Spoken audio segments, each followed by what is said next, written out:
नमस्कार, आप देख रहे हैं खास बात इंडिया। मैं हूं आपके साथ संजय सिन्हा। आपके लिए खास तौर से कहना चाहूंगा कि रात तो अपने समय से ही होती है, रात तो अपने समय से ही होती है। एक तेरा ख्याल है जो कभी भी आ जाता है। आइए इसी शेर के साथ हम आगे बढ़ते हैं। हम आपको सीधे सीधे लिए चलते हैं एक महत्वपूर्ण खबर की तरफ। आपको बता दूं कि मुंबई और कोलकाता के बाद अब झारखंड में भी लोकल ट्रेनों का परिचालन शुरू हो गया है। झारखंड के पाकुड़ बरहरवा रेलखंड पर आज से लोकल ट्रेनों का परिचालन शुरू हुआ। इधर आसनसोल रेल मंडल में भी आज से लोकल ट्रेनों का शुभारंभ हो गया। लोकल ट्रेनों के परिचालन का शुभारंभ हो गया, जिससे आम लोगों को खासी राहत मिली है। आइए इसके बाद एक और खबर से आपको जोड़ते हैं। पश्चिम बंगाल सरकार की तरफ से इन दिनों द्वारे सरकार नामक अभियान चलाया जा रहा है और इस अभियान के तहत तमाम सरकारी परियोजनाओं को आम लोगों तक पहुंचाया जा रहा है, विभिन्न शिविरों के माध्यम से, विभिन्न कैंपों के माध्यम से। और इस अभियान के तहत अधिकारी घर घर जाकर लोगों को बता रहे हैं कि किस तरह से आपके लिए पश्चिम बंगाल सरकार फ़ायदा पहुंचा रही है और आपके लिए परियोजनाएं शुरू की गई हैं। इसी के तहत रानीगंज से हमारे पास खबर आ रही है। रानीगंज में भी स्वास्थ्य साथी कार्ड बनाने का काम शुरू हुआ। आज सुबह से ही स्वास्थ्य साथी बनाने का काम विभिन्न केंद्रों पर शुरू हुआ, जिसमें काफ़ी लोगों ने यहां पहुंचकर अपने स्वास्थ्य साथी कार्ड बनाए और यहां तमाम अधिकारी मौजूद थे। और ख़ास तौर से यहां देखे गए आसनसोल म्यूनसिपल कॉरपोरेशन के कमिश्नर खुर्शीद कादरी और उनके साथ आसनसोल म्यूनसिपल कॉरपोरेशन के प्रशासनिक बोर्ड के सदस्य दिवेंदु भगत भी विशेष रूप से मौजूद थे।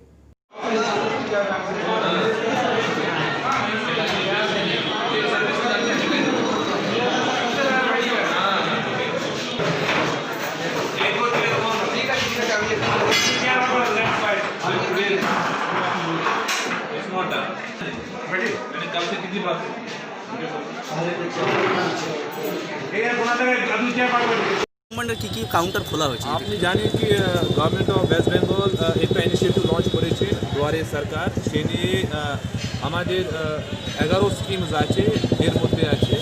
তো আপনি দেখছেন এখানে আমাদের বিভিন্ন কাউন্টার আছে। আমাদের এখানে খাদ্য সাথী কাউন্টার আছে, স্বাস্থ্য সাথী কাউন্টার আছে, আমাদের এখানে 6 দিনের কাজ আছে। এখানে আমাদের ইকোশ্রী আছে, আমাদের ব্যাকওয়ার্ড ক্লাস ওয়েলফেয়ার যে সার্ভিসেস দেয়, আমাদের ক্লাস সার্টিফিকেট আছে, দেন আমাদের শিক্ষাশ্রী আছে, রূপশ্রী আছে, সমস্ত যে সার্ভিসেস আছে যে আছে আমাদের এখানে কাউন্টার খোলা আছে। এখানে ফর্ম, এখানে এনকোয়ারি, এখানে যদি গ্রিভেন্স আছে এখানে রেজিস্টার করতে পারবে। সেকেন্ড আছে কি আমাদের এখানে যতগুলো লোকজন আসছে ফর্ম তুলছে, আপনি দেখবেন কি আমাদের এখানে নেক্সট রাউন্ড অফ এরকম একটা ক্যাম্প থাকবে আফটার 16 তারিখ থেকে। 16 তারিখে আজ যে ফর্ম সাবমিট করবে, নেক্সট যে 16 তারিখে they will get the services যে ফর্ম সাবমিট করা হয়েছে। এটা একটা খুবই ভালো ইনিশিয়েটিভ আছে। আমাদের এখানে রিকোয়েস্ট আছে যতগুলো রানীগঞ্জের যে সিটিজেনস আছে, they should come to these places। এখানে যে সার্ভিসেস দরকার আছে they can avail these services। Sir, procedure clear হওয়ার পর মানে কিভাবে তাদের হাতে আবার কার্ডগুলো দেওয়া হবে যাদের হয়ে যাবে? ফর এক্সাম্পল অ্যাজ অফ নাও তো আপনি জানেন কি গভর্নমেন্ট অফ ওয়েস্ট বেঙ্গল যে আমাদের স্বাস্থ্য সাথী আছে এটা 100% ইউনিভার্সালাইজ করা হয়েছে। সমস্ত ফ্যামিলিগুলো যে আছে এই সার্ভিস পাবে।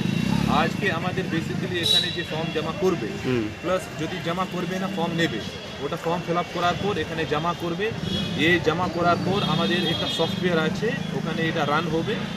পার ফ্যামিলি যে আছে আপনি দেখবেন আফটার 10 ডেজ আমাদের এখানে আবার একটা ক্যাম্পগুলো হবে, সেখানে সমস্ত ফ্যামিলি মেম্বার্স আসবে, বায়োমেট্রিক করবে, তারপর they will get one smart card. Smart card যে আছে কি লাভ আছে, they will get free medical treatment up to 5 lakh.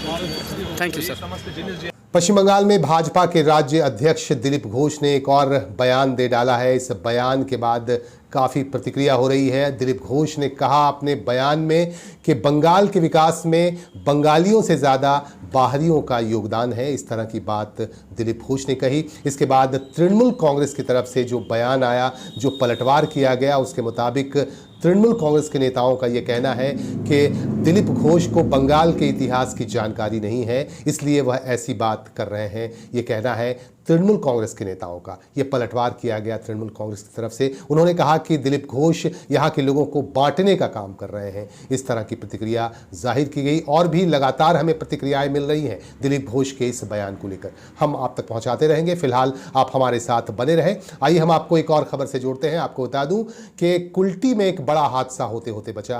Kulti के पुनुई ग्राम इलाके में एक घर में आग लग गई, जिसकी वजह से एक बड़ा हादसा होते होते बचा। आग पर काबू पा लिया गया बहुत जल्द ही, वरना एक बड़ा हादसा हो जाता। इस संदर्भ में स्थानीय समाजसेवी उज्जवल मंडल से हमारे संवाददाता ने बात की। আপনার বাড়িতে কি করে আগুন লাগলো? আমি প্রদীপ জ্বলিয়েছিলাম, ওইটা থেকে কীভাবে ইন্দুরে নিয়ে যেয়ে আগুন লেগে গেছে।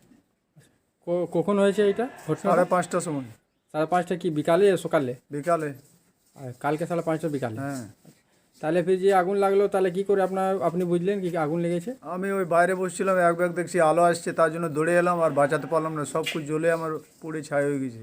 সব নষ্ট হয়ে গেছে? সব নষ্ট হয়ে গেছে, কিছু না, বই খাতা ছেলেদের সব খতম হয়ে গেছে পুড়ে। কি করেন আপনি? আমি চট ফ্যাক্টরিতে কাজ করি, ডেলি আনি ডেলি খাই। আপনার নামটা কি? লচ্ছু মাহাতো। গ্রামের ছেলে।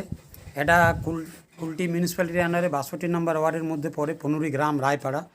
এই লচ্ছু মাহাতো আমাদের গ্রামেরই একটা ছেলে, ভীষণ গরিব, দিন আনে দিন খায়, চট ফ্যাক্টরিতে একটা কাজ করে। ওর ফ্যামিলিতে ওর বউ আছে, একটা ছেলে মেয়ে আছে যারা 9-এ পড়ে, ক্লাস 9-এ পড়ে। খুবই অসুবিধার মধ্যে আছে। কাল রাত্রে হঠাৎ করে প্রদীপ থেকে আগুন ছড়িয়ে পড়ে, বাড়ির মধ্যে একটু কেরোসিন তেল ছিল, এবং সেই আগুন এত দাওয়া হয়, মোটামুটি যে কাঠ আছে দেখুন ভিডিওর মাধ্যমে দেখতে পাবেন যে সেখানে আগুন লেগে মানে দমকল এসে নেভাতে পারেনি। তাদের যে ছেলেমেয়েরা পড়াশোনা করবে কি, তার খাতাপত্র থেকে শুরু করে খাবার, চাল ডাল সব নষ্ট হয়ে গেছে। আগামী দিনে আমি প্রশাসনের কাছে এবং সকলের কাছে অনুরোধ করছি যেন এর কাছে কিছু সাহায্যের হাত যদি আমরা সবাই মিলে বাড়িয়ে দিই, তাহলে এর অন্তত পরিবারটা বেঁচে যাবে। এবং আমি চাই এই ছেলে মেয়েগুলো যাতে পড়াশোনা কোনো রকমভাবে না বন্ধ হয়, এবং আগামী দিনে এরা যাতে পড়াশোনা চালিয়ে যেতে পারে, তার জন্য আমি সকলের কাছে অনুরোধ করব যে সবাই মিলে আসুন, এগিয়ে আসুন এবং এনাকে সাহায্য করার জন্য। তাহলে আমি বিশেষভাবে উপকৃত হব। এই অঞ্চলের আপনাদের জনগণের কাছে আমার এটা বিশেষ করে নিবেদন, এই আমার একটা অনুরোধ, এটা আপনাদের সকলের কাছে। আপনার নামটা কি? আমার নাম উজ্জ্বল মণ্ডল, আমি এই গ্রামেই থাকি। पश्चिम बंगाल सरकार के बागी नेता और नंदीग्राम आंदोलन का चेहरा कहे जाने वाले शुभेंदु अधिकारी के बारे में तरह तरह की अटकलें लगाई जा रही थीं। इन्हीं के बीच सांसद सौगत राय, जो तृणमूल कांग्रेस के सांसद हैं, वरिष्ठ नेता हैं, उनका एक बयान आता है। वो कहते हैं कि शुभेंदु अधिकारी के साथ जो तमाम समस्याएं थीं वो दूर कर ली गई हैं, और एक बैठक के बाद उन्होंने ये जता दिया है कि वह तृणमूल कांग्रेस के साथ हैं। इस तरह का बयान सौगत राय की तरफ से आता है। लेकिन दूसरी तरफ ये बात भी हमारे पास आ रही है कि शुभेंदु अधिकारी ने पार्टी को जो मैसेज भेजा है, उस मैसेज में उन्होंने साफ साफ ये कहा है कि इस पार्टी के साथ काम करना अब असंभव है। इस तरह की बात शुभेंदु अधिकारी का कहना है, उनका ये कहना है, उन्होंने मैसेज के जरिए ये बात पहुंचा दी है। लेकिन दूसरी तरफ तृणमूल कांग्रेस के नेताओं का ये कहना है कि जो है शुभेंदु अधिकारी पार्टी में लौट रहे हैं और पहले की तरह वह काम करेंगे। और ये भी बताया जा रहा है कि बहुत जल्द ही एक जनसभा की जाएगी, जिसमें ममता बनर्जी भी रहेंगी और शुभेंदु अधिकारी भी मौजूद रहेंगे। पूर्वी मेदिनीपुर में ये जनसभा की जाएगी, ये कार्यक्रम किया जाएगा। इस तरह की बातें लगातार हो रही हैं। आपको ये भी जानकारी दे दूं, हमारे पास एक खबर आ रही है कि तृणमूल कांग्रेस के युवा विंग के राष्ट्रीय अध्यक्ष अभिषेक बैनर्जी और चुनावी रणनीतिकार पीके के साथ शुभेंदु अधिकारी की एक ज़रूरी बैठक भी हुई मंगलवार की रात को, और इस बैठक के बाद सब कुछ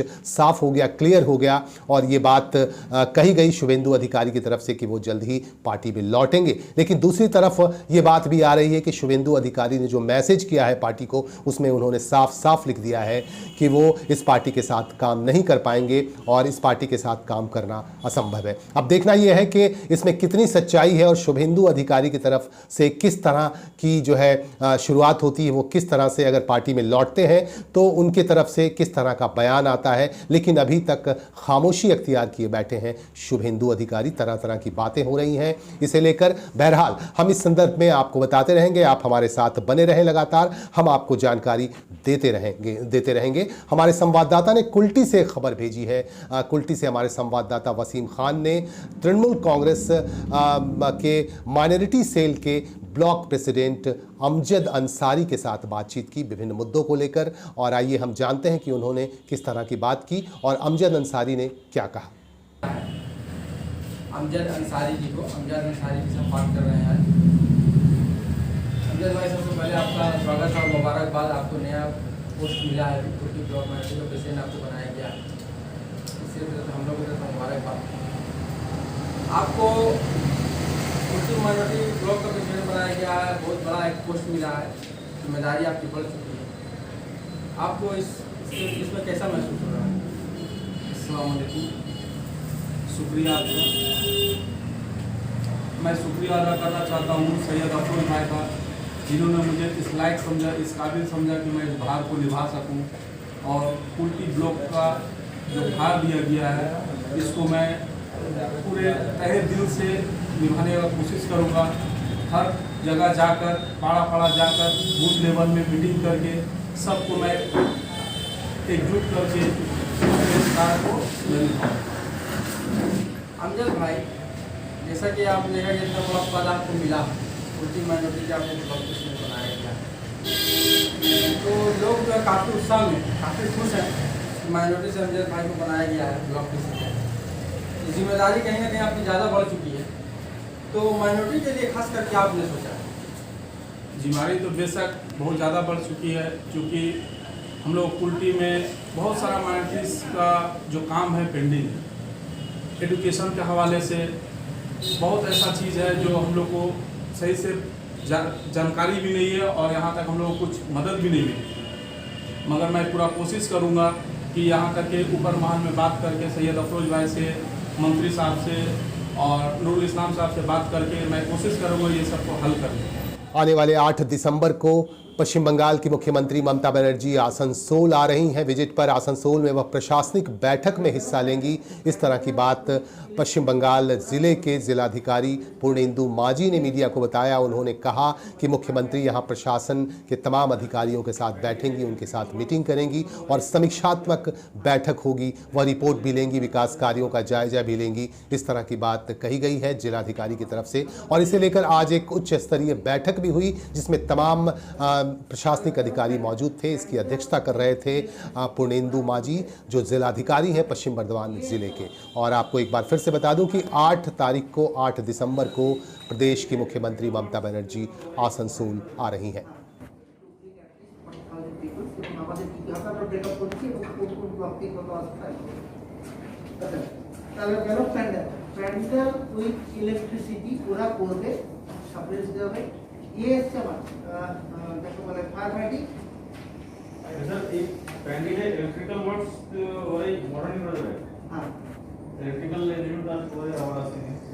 पश्चिम बंगाल सरकार की तरफ से द्वारे सरकार नामक अभियान को काफ़ी आगे बढ़ाया जा रहा है और विभिन्न जगहों पर, प्रदेश के विभिन्न इलाकों में इसका प्रचार भी किया जा रहा है। माइकिंग का काम भी युद्ध स्तर पर चल रहा है और जनता से ये अपील की जा रही है कि जो तमाम सरकारी परियोजनाएं हैं उनका वो लाभ उठा सकते हैं। सरकार उनके दरवाजे पर पहुंच गई है, इसीलिए वो ज़्यादा से ज़्यादा लाभ उठाएं इसका। इस तरह की बातें की जा रही हैं और लगातार माइकिंग का सिलसिला चल रहा है और विभिन्न शिविरों के माध्यम से सरकारी परियोजनाओं पर काम चल रहा है युद्ध स्तर पर।